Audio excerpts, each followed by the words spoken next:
Shalimar Jewelry Dasra Diwali Dhamaka offer. Flat 6% VA on gold jewelry. Offers only in Kakinada, Rajahmundry, Eluru.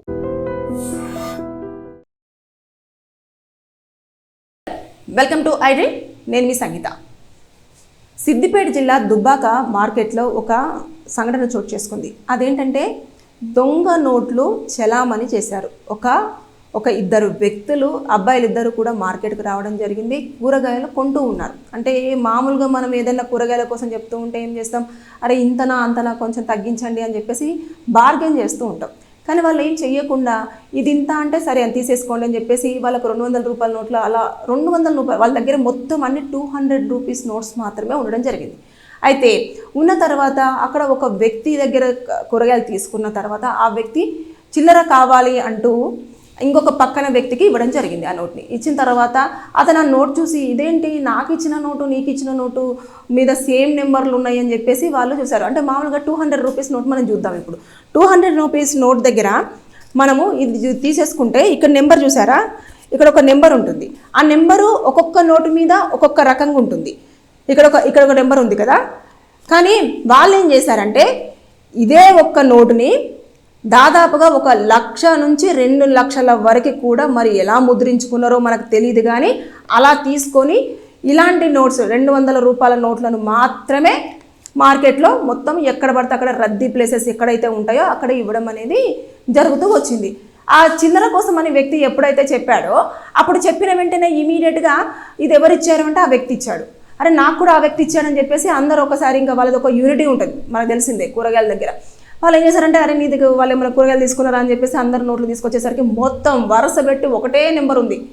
వెంటనే పోలీసులకు call చేసేసిన తర్వాత వాళ్ళు వచ్చేసి వాళ్ళను అదుపులోకి తీసుకోవడం అనేది జరిగింది. అంటే ఈ రకంగా రద్దీ ఉన్న ప్లేసులలో ఎక్కువగా మొన్న చూస్తేనేమో రీసెంట్గా 500 రూపాయల నోటు మీద రిజర్వ్ బ్యాంక్ ఆఫ్ ఇండియా దగ్గర స్పెల్లింగ్ అనేది మార్చారు. ఈ దగ్గర ఏ పెట్టడం జరిగింది. అంటే ఇట్లాంటివన్నీ చేస్తూ దొంగ నోట్లు అనేవి చలామణి మార్కెట్లో చాలా వరకు ఉన్నాయి. మనం ఎప్పుడైనా నోటు తీసుకునేటప్పుడు జాగ్రత్తగా మనం పరిశీలించాల్సింది ఏంటి అని అంటే ఒక నోటుని మనం వెలుతురులో పెట్టి చూస్తే మనకు మహాత్మా గాంధీ కనిపిస్తారు. అవి కూడా ఈ మధ్య ప్రింట్ చేస్తున్నారు అనుకోండి, చూసారు కదా. ఇక్కడ ఒక గాంధీ గారు ఉన్నారు, ఇక్కడ ఒక గాంధీ ఉన్నారు. తర్వాత నెక్స్ట్ మనకు 200 రూపీస్ నోటు ఇక్కడ మనకు కనిపిస్తుంది. తర్వాత నెక్స్ట్ ఇలా మొత్తము నోటును మొత్తం క్షుణ్ణంగా పరిశీలించుకోవాలి. తర్వాత ఇక్కడ ఏదైతే ఉంటుందో ఆర్బీఐ అని చెప్పేసి మొత్తం సిల్వర్ కలర్ తోటి ఒక థ్రెడ్ తోటి కూడా ఇక్కడ ఉండడం జరుగుతుంది. నోటు పర్ఫెక్టా కాదా అన్నది పూర్తి స్థాయిలో ఈవెన్ లెటర్తో సహా క్లియర్గా చూసుకున్న తర్వాతనే డబ్బులు తీసుకోండి. ఈ మధ్య కాలంలో యూపీఐకి సంబంధించిన ట్యాక్స్లు వసూలు చేయడంతో యూపీఐ అనే సేవలు కొన్ని ప్లేసులలో నిలిచిపోవడం జరిగింది. దాంతో మనకు క్యాషే ఎక్కువగా మార్కెట్లోకి ఇప్పుడు చలామణి అయ్యే అవకాశాలు ఉన్నాయి. కాబట్టి ముందుగానే జాగ్రత్తలు తీసుకోవడం అనేది చాలా ఉత్తమం.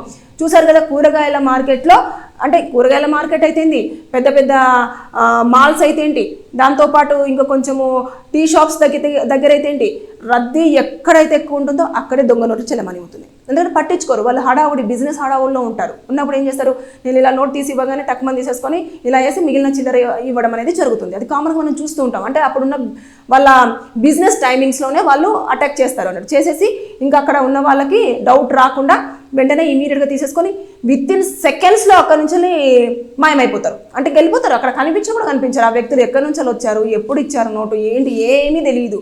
సో 500 కొన్నిసార్లు వాళ్ళు ఏం చేస్తారంటే చిల్లర తీసుకోకుండా కూడా ఈ నోటును ఎవరైనా పట్టించుకుంటారా లేదా అని చెప్పేసి అలా నోట్ ఇచ్చేసి కూడా వెళ్ళిపోయిన సందర్భాలు చూస్తున్నాం. ఇలాంటివన్నీ కూడా మార్కెట్లో జరుగుతున్నాయి. కాబట్టి మీరు ఒకవేళ కనుక గవర్నమెంట్ ఎంత దృష్టి సారించినా సరే కేటుగాళ్ళు ఎక్కడో ఒక కాడ దొంగ నోట్లు ముద్రిస్తూనే ఉన్నారు, వాటిని మార్కెట్లో చలామణి చేస్తూనే ఉన్నారు. కాబట్టి మీ దృష్టికి కనుక వెంటనే వస్తే ఇలా ఈ సిద్దిపేటలో జరిగినట్టుగా దుబ్బాకలో జరిగిన వెంటనే వాళ్ళ పోలీసులకు ఎట్లయితే ఇన్ఫర్మేషన్ ఇచ్చారో మీరు కూడా ఇన్ఫర్మేషన్ ఇస్తే ఇప్పుడు వాళ్ళ నుంచి మొత్తం ఇన్ఫర్మేషన్ అనేది తీసుకుంటారు.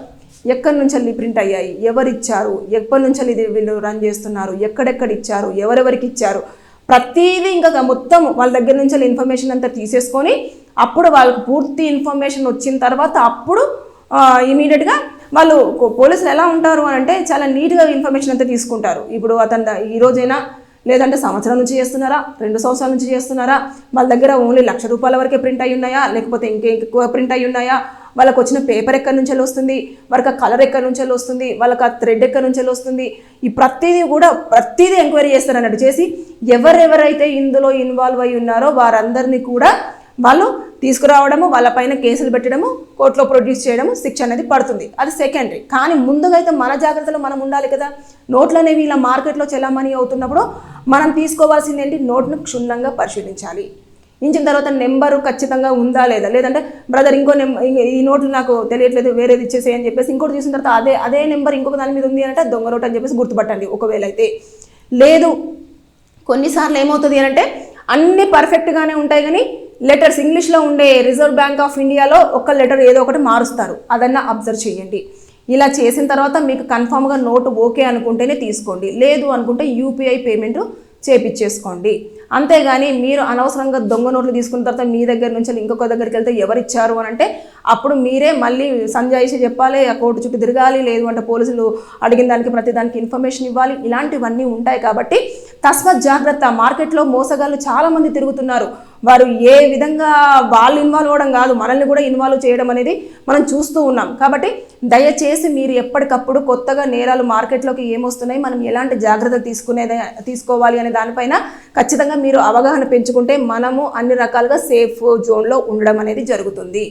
సో మీకు ఎవరికైనా సరే లీగల్గా ఎలాంటి డౌట్స్ ఉన్నా సరే కింద కామెంట్ రూపంలో తెలియచేయండి. దానిపైన నేను వీడియో చేసి పూర్తి సమాచారం అందించడానికి ప్రయత్నం చేస్తాను. Thank you. నిజంగా ప్రస్తుతం ఉన్నటువంటి సమాజం దేనికి ప్రయారిటీ ఇస్తుంది? ఆర్థిక సంబంధాల చుట్టూ మాత్రమే తిరుగుతుంది. మళ్ళీ ఎన్నికలంగానే చాలా విరక్తి కలుగుతాను. మంచి అనిపిస్తుంది కదా, లేడీస్ కూడా ఛాలెంజింగ్ జాబ్స్ చేసినప్పుడు చాలా బాగుంటది. ట్రాఫిక్ అసిస్టెంట్స్ గా నియమించిన ట్రాన్స్జెండర్స్ అందరితో సాల్యూట్ చేయించుకుంటున్నారు. ఫుడ్ డెలివరీ ఇవ్వటానికి వెళ్ళినటువంటి డెలివరీ బాయ్ అనిల్ పై కళ్ళ ముందు